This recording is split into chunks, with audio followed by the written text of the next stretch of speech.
This is Plasmodium, that are very tiny creatures and present in the blood of malaria patients. Now theory or law, the last step of biological method. A theory is a set of scientific assumptions consistent with one another and supported by evidence but not fully proved, like theory of evolution. Theory of evolution you are going to study later in biology in your next inshallah chapter. Now we will start history of biology.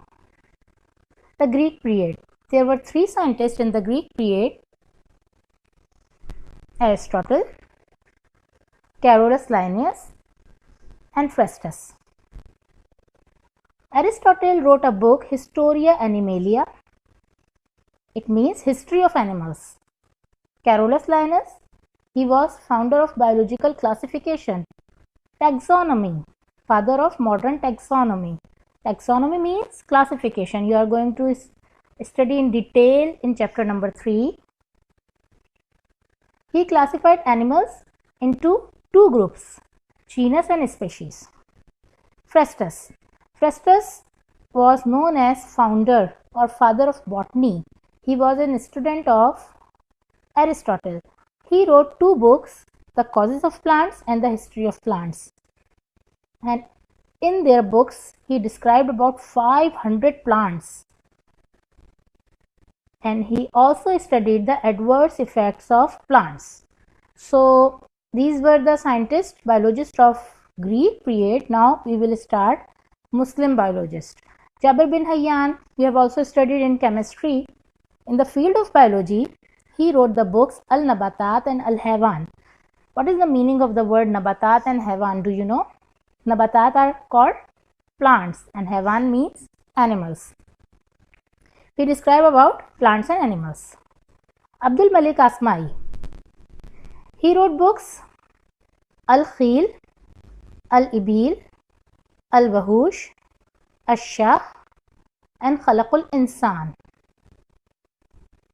In these books, he told about horses, camels, sheep, wild animals, and human beings. He was the specialist of his time. Ali bin Rabban Tubri. He wrote the book Firdausul Hikmah, having many designs and detailed articles on philosophy, zoology, psychology, and astronomy. Abu Usman Umar Al-Jahiz. He described especially about life of ants. Very interesting. He wrote the book Al-Haywan. He described characteristics of 350 species of animals. Al-Farabi. He was a Hakim and surgeon. He wrote the books Kitabul Nabatat, Kitab-e Nabatat and Kitab-e Haywanat. Now you understand the meaning of Nabatat and Haywanat? Plants and animals. Abul Qasim al-Zahawi, he was also Hakim and surgeon, and he was very famous for the removal of urinary bladder stone. Ibn al-Haytham, you also study in chemistry. He also wrote the book Kitabul Manazir. What is the meaning of Manazir? Do you know? It is about vision. And Mizanul Hikmah. He explained the phenomenon of vision and corrected the Greek conception about vision. The Kitabul Manazir book. Abu Ali Sina, he was founder of medicine.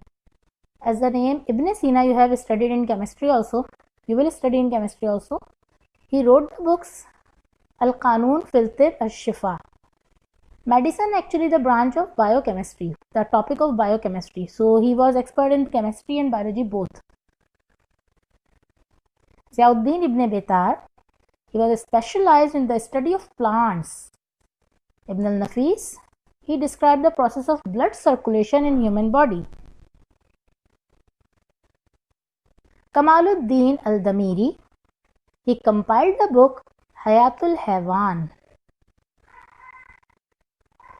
And he told characteristics of 1,000 kinds of animals.